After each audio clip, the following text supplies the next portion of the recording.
At a time when we're losing our oldest and most precious trees and forests from around the world, I'm curious to understand if and why this matters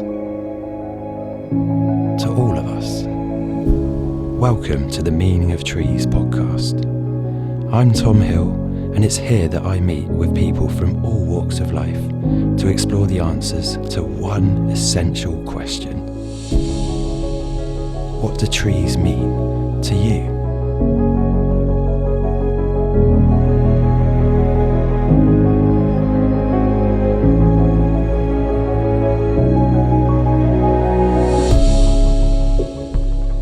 I recently co-led a vet cert course at Epping Forest, a place I've been to a couple of times before, but actually this was a chance for me to learn a bit more about a really fascinating site, one with 55,000 veteran trees, which is just off the chart. And I met with a guy called Froud, who is the Biodiversity Officer at Epping, and he's worked there for 24 years. Here's me picking his brains to learn more about the amazing place where he works and its rich history. Welcome, Andy, to the Meaning of Trees podcast. We are recording this live in the forest, your natural habitat. Yep. Thanks a lot for joining me. No problem. I've been intrigued by Epping Forest for quite a long time. It's something like 15 miles from Big Ben. It's known by some as the Cockney Forest because it sits between Essex and East London. It's got a really long history and definitely one that has involved people the whole way, and a really interesting place in terms of the biodiversity here, which you lead for the management of. And you're someone that's worked here for 24 years, which is even quite a long time in a tree's life. So yeah, how are you doing? Feeling old now after that. I'm good, thank you. Yeah, it's an incredibly interesting place to work. The habitats are incredibly varied and also very challenging. The forest itself, as you say, it stretches from East London, from Wansley Flats in East London, 21 kilometres into Essex. The majority of it is in Essex. But yeah, it goes incredibly urbanised in the south to slightly more rural in the north. And you just told me that the filming of The Only Way is Essex is done here at the pub, just a stone's throw from where we are right now. But actually, the reason we're here is to talk about trees. And I'd love to know your thoughts on what trees mean to you if I ask you that question. Yes, it's a bit of a difficult. I find that a bit of a difficult question. To be really honest with you, a really boring answer is going to be there's no deep meaning for me in relation to trees. I'm been into natural history for as long as I've known, as a child, getting into birds, and trees are just part of that natural history interest for me. All the species that associate with trees, it's just formed part of my overall interest in just natural history in general. So unfortunately, I don't have a nice, deep, meaningful quote for you, unfortunately. No, that's absolutely fine. This podcast is all about listening to others' true perspectives and allowing them to speak their truth. So I really appreciate you sharing that. I do know that nature more generally and the living world must mean an awful lot to you.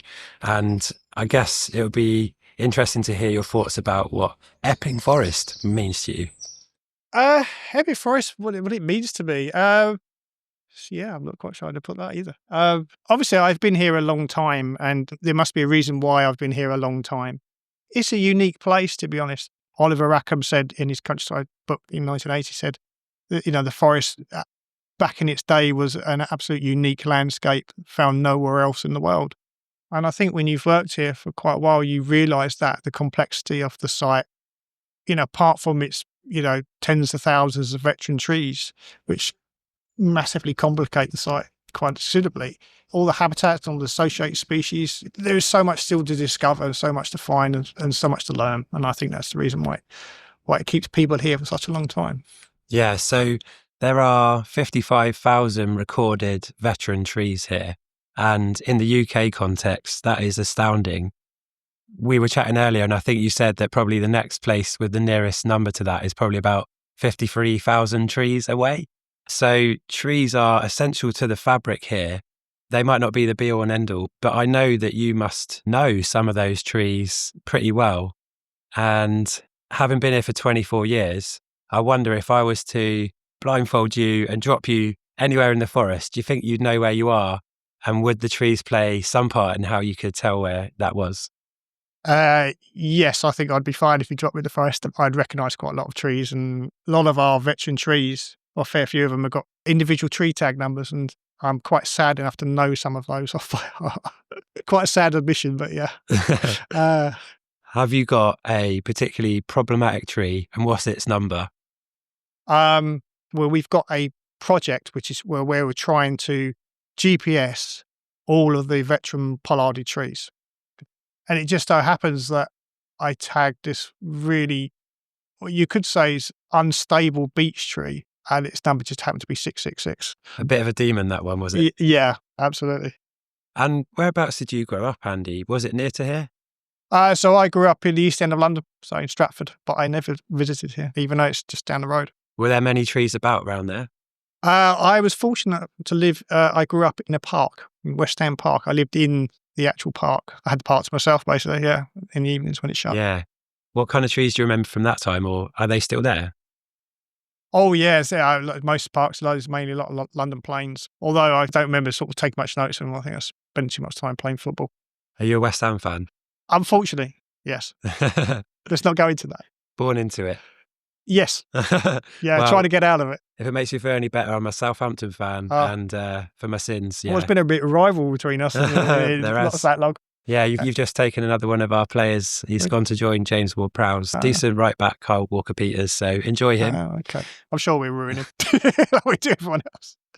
But yeah, so coming back to your role at the Forest then, you're a biodiversity officer. Yes. To anyone who might not understand, what is that?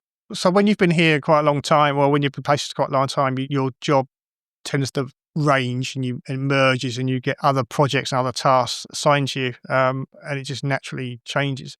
But originally, so the biodiversity officer side of it is monitoring of species like birds and bats and insects and stuff like that. So monitoring, and also monitoring the health of the forest, of the trees, looking at the canopies and, tree mortality and stuff like that.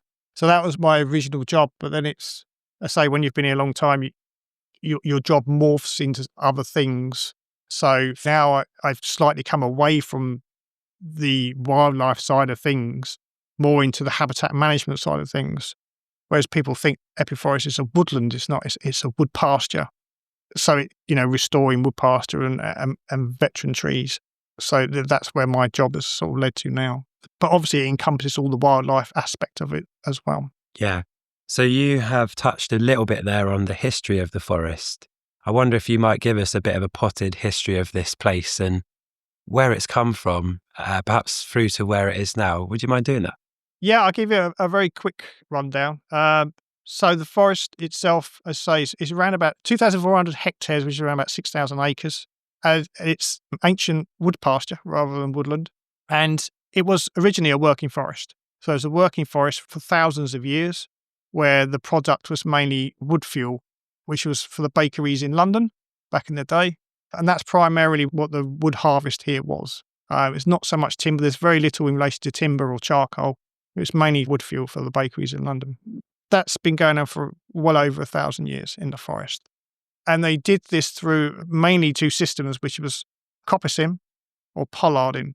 Originally, the management system was coppicing, but at some point, the commoners decided to then start to pollard. No one really quite sure why that they decided to do this, because it's more management intensive to pollard trees than it is to coppice them.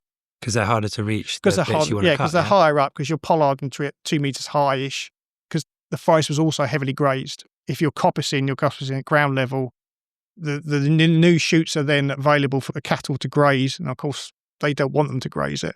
They want to be able to harvest the wood product after about 17 to 15 years.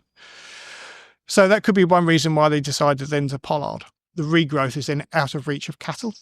But also the forest was a royal forest. That's the reason why it's called a forest, capital F. It was a royal forest from, I think, 1130 for 700 years. And that was mainly for the crown, for hunting deer. So it's a royal forest for hunting deer. So deer were brought into the forest. That may be another reason why the commoners then had to start pollarding rather than coppicing. But it's quite difficult, because there is the first reference to pollarding that I'm aware of was 1323. So it's like 200 years later. But it's possible that it was going on a lot longer than that because there were no pollarding rights in the forest when it was a royal forest. So you weren't allowed to pollard. So it became a royal forest in 1130 and the first reference is 1323. So it must have been going on a lot longer than that. And basically nothing survived pollarding in those times. They pollarded anything and everything. So there's a number of people like Oliver Rackham who said, basically nothing escaped pollarding.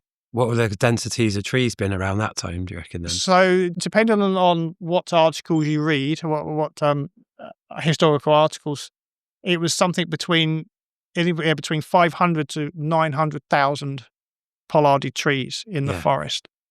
It's just an incredible number. So for our listeners, if they just want to imagine a pollard, we basically have kind of like the normal trunk of a tree up to about at least 2 meters, so above the head of livestock or deer. And then actually on top of that, you've then got almost like a mini forest or lots of regeneration. So poles essentially, or young trees growing on the top of a stump of an old one, which we call a bole. Is that right? Yeah. When the commoners cut the tree out, almost beheaded it at 2 meters, then all the regrowth that came from that cut point was then harvested on a regular cycle. And they would have used axes for that? Yes, largely, yeah. Yeah. And there can often be a romance, can't there, about how trees were managed in the past? What are your thoughts on that? That's quite a difficult one.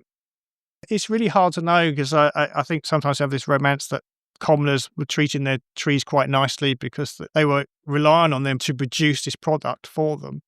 But there are a lot of historical documents where nobility of people at the time sort of lambasted what the commoners were doing because they were literally just hacking away at these trees wherever they could from the ground to get fuel, to get the product. They weren't necessarily thinking, I'll leave this branch because it's quite nice and I'll take that one off. It seems like they were literally just hacking away at it. And then that could be just the bad few. There are other commoners that, I don't know, that were more sympathetic. There might have been a mixture, So probably there would have been some Shelton types that would have taken whatever they could and smash and grab kind of job. Yeah. And others that might have been trying to manage things for the long term as a regular form of trade or income, I guess. Really interesting to think back in time that some of the trees still standing today were there that whole time through all of that change. Yep. And then came along the Victorian era. So what was so different about that? What changed there? So the forest was bought by the City of London in 1878, which a lot of people don't realise. They think that Queen Victoria gave it to us, but the actual City of London bought it to save the forest. If they hadn't bought it like Hainault, it would have been gone. So it's hard to imagine what the forest used to look like back in the day, but there would have been hardly any sort of what you would class as naturally grown trees. Almost everything was pollarded. So the forest looked very, very different to where you go into the forest now. It looks like a woodland, but before it would have been almost like a uniformed height across the whole of the site, as in like pollarded height of, anything from 7 to 10 meters. You just looked across it. And who was this guy? Alfred Russel Wallace. Russel Wallace, yeah. Tell us about him. Who was he? So he was one of the co-authors or founders of the Origin of Species with Charles Darwin. He kind of come to the theory first, but Charles Darwin sort of beat him to it, publishing it. He grew up close to the forest and he did apply to be a superintendent at one point of the forest. He had different thoughts about the forest. So the Victorians basically viewed the forest as neglect. The pollarding, it was detrimental to the health of the forest. They didn't like it. So in 1878, largely pollarding stopped. They stopped pollarding. And they wanted to see a more natural forest. So allow the pollards to regrow and allow the forest to regrow as well, as in all the young trees and basically turn it more into what you would expect a woodland to look like. So that was how they viewed the forest management going further on, which is what we have today. In relation to that, because of the dislike for the pollards, the Victorians went about felling tens of thousands of pollards. And they went systematically felling big areas of the forest, just removing all the pollarded trees, but then keeping any natural looking tree. Earlier on, you mentioned something I'd never heard of, which was that the Victorians described some of the trees here as vegetable abortions. Is that right? Yeah. They didn't have any good words to say about the pollards at the time. Yeah. They just thought them as mismanagement and fantastic vegetable abortions and and just scrubby and ugly and unsightly, and they didn't have a good word to say about them. And I suppose the people that came in afterwards, just wanted a complete change, and they saw it as detrimental to the forest and wanted the forest to look like how they thought it should look in their eyes, which is kind of what I'm doing today. Yeah. I got a different vision for it. But yeah. Were they planning to replant at all? So there were some people calling to replant, and Alfred Russel Wallace was one of these people. His big plan was to plant up areas of the forest to mimic temperate forests around the world, basically. Wow. So, you could go one part of the forest and you'd be in... So more like a formal garden or pleasure ground, really? Yeah, absolutely. Like an arboretum, basically. Yeah. But he didn't get the superintendent job, so it didn't happen. But there was a little bit of planting in the forest, but nothing on a big scale. Yeah. So in 1878, when that move was made, the Epping Forest Act was created at that time, I believe. Yeah. And that stopped enclosure in its tracks. Can you just explain your understanding of what enclosure is, just to help our listeners with that idea? So, yes, back in the 1800s, a lot of the forest was owned by what's known as commoners, and they owned parts of the forest. And what they were doing was they were enclosing those, which was all illegal, with fences, and then develop them as in housing. So there's lots of areas of the forest that were illegally enclosed and then are now housing. It used to be part of a much bigger Forest of Essex, didn't it? Yeah, so the Forest of Essex, and the Forest of Waltham as well. So yes, it's a much bigger forest. So this happened to Hainault. So Hainault Forest, there was a massive destruction of Hainault Forest and enclosures and grubbing up of all the trees and that for housing, which is all illegal. And that's how the saviour of the forest came about, was through the destruction of Hainault Forest, where people were so outraged. They saw it was going to happen here because all the enclosures that were happening, where all these laws of the manor were enclosing parts of the forest for themselves, for their own thing. And then the commoner people rose up against it. And that's how we have the forest today. Yeah. And that's the reason why the City of London bought it. And now it's protected for its biodiversity, which is where you come in. But it's also a really important amenity space as well, right? Oh, absolutely, yes. So going back to the City of London buying it and the Queen Victoria reference, because obviously it was a royal forest back then, so she gave it to the City of London in a way for the recreation and enjoyment of the people. So people are allowed to be anywhere on the forest. It's open access. The forest is complete open access. Yeah. Going by that act. And that does often bring its challenges as well. Yeah. So I know on the walk round we just had, you mentioned that there's even, I think, 3 quite well publicised sex environments around here. So the forest really is kind of a playground to lots of different kinds of people. Is that fair to say? Yes. I won't elaborate more. No, that's fine. Yes. But yeah, it must make the day job quite interesting at times, eh? It's very difficult. The forest is urbanised. It's surrounded by houses. Yeah.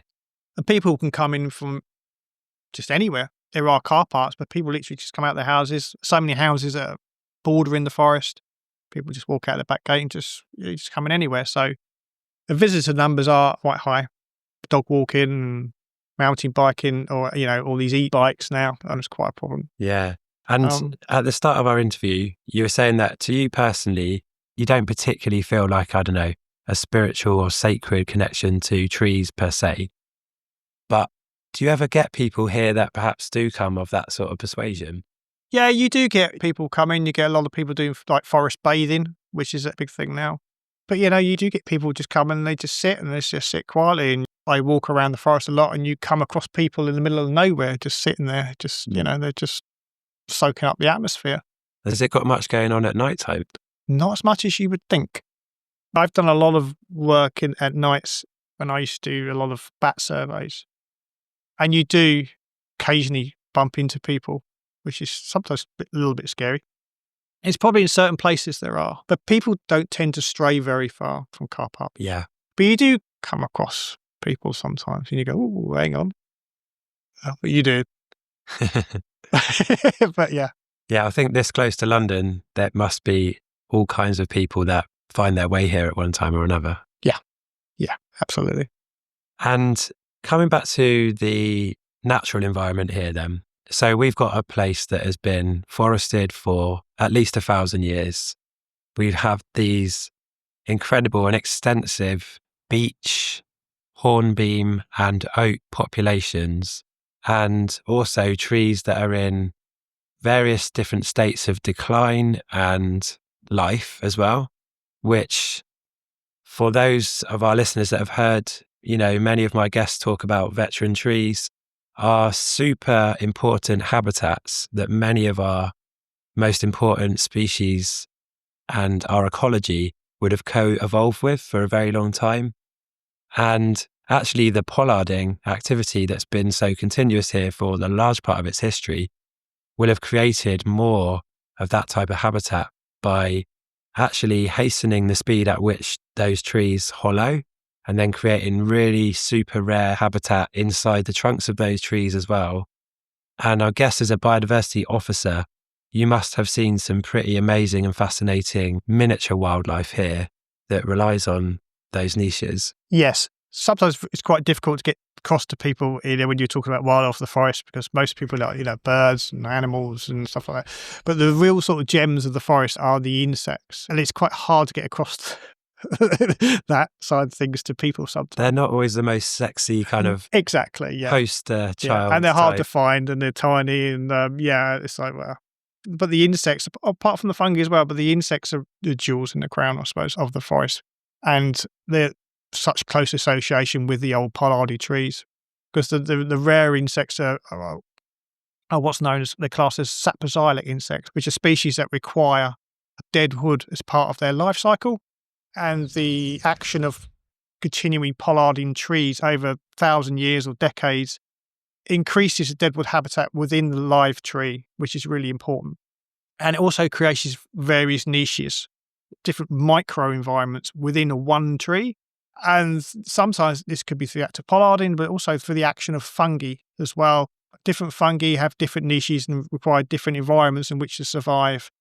And they carve out and hollow really, really, really tiny little niches which only a couple of species can survive. And when that niche disappears, that's that little habitat gone. And it's incredibly dynamic within just one tree. As the fungi change or the drying out of the hollow changes, so does all the fauna and the saprophytic insect. Someone once described to me the kind of mini nature reserve in a single tree as something like a Serengeti in one tree.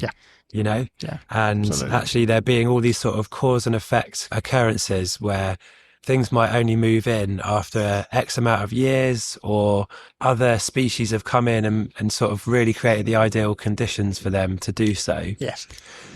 Just kind of bringing it to a couple of specifics, I wonder, Andy, with your knowledge of the amazing invertebrates that live at Epping Forest, can you perhaps describe two of those species that particularly capture your imagination and interest? I think one would be, it's three species here in the forest, but it's the crane fly, Ctenophora. So Ctenophora flavulata. It's almost like a wasp mimic. So it's a large, really striking crane fly. It's got the colorations of a wasp. I think it's called a comb crane fly. So it looks like a daddy long legs, but actually kind of. Well, no, daddy long legs is a spider. Okay. I need to sort out my ID. Yeah, so daddy long legs is actually a spider. It's those spiders you get in your house that sort of really spindly legs that dangle and move. But yeah. So daddy long legs has got no wings, basically. So daddy long legs is a spider. Yeah. Crane fly is a crane fly. But it's really striking. But we have three of those, and they require deadwood habitat. You mean three different types, not just three in total, right? Oh yes, so three species. So the flavulata is the real striking one. It looks almost got a wasp-like features, and then the pecticornis is a darker version. That's more orange and black, and then you've got the ornata, which is a kind of an in between, really, between the two. They're not common, but when you find them, they're really quite nice. Yeah, lovely. If I was to give you a magic wand and say, that you can cast any spell you want, just one, on the forest, and it'll come into fruition tomorrow, what would it be? I would I would cast a spell to pick the forest up and take it somewhere else. Yeah. Yeah. Somewhere more remote, Yeah. preferably next to the coast, because I love the coast. So yeah, so I could have both worlds. Yeah, absolutely for me. Take it out of the real heavy urban setting, because we're so close to London. There are so many pressures on the forest. Take it away and give it a little bit of a rest. Makes sense. Yeah. And in your 24 years here, have you ever thought about leaving?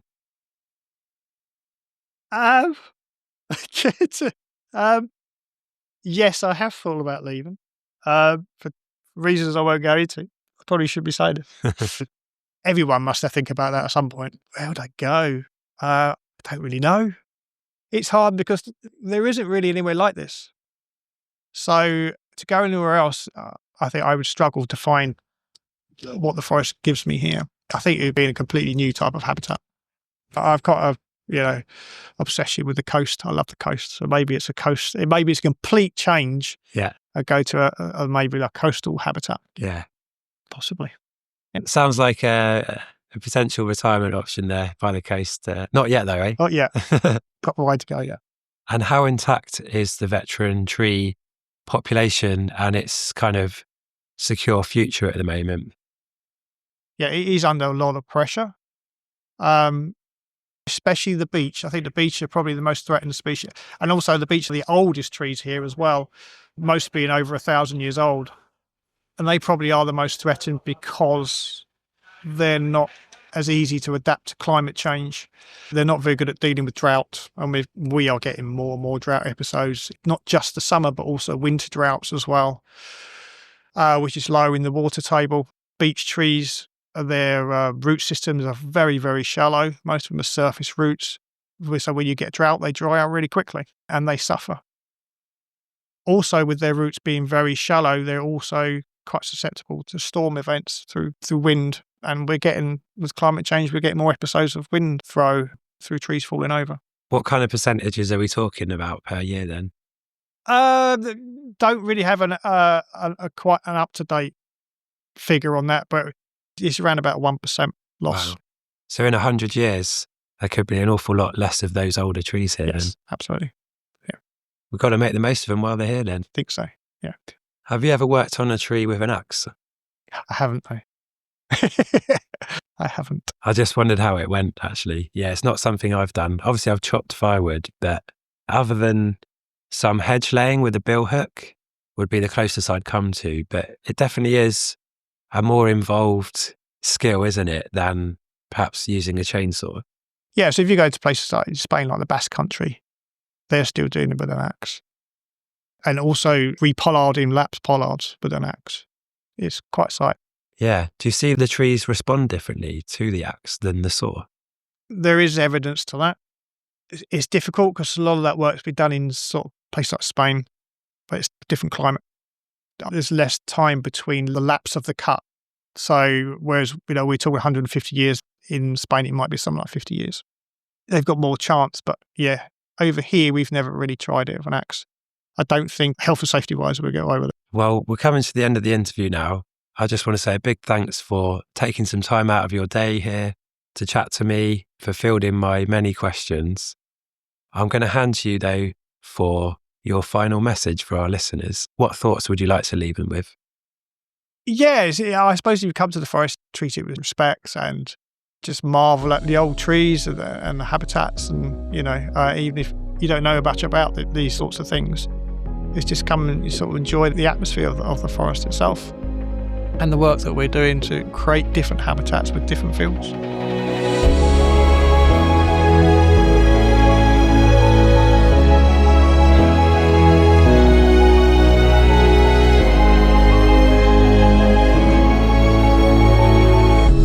You've been listening to the Meaning of Trees podcast.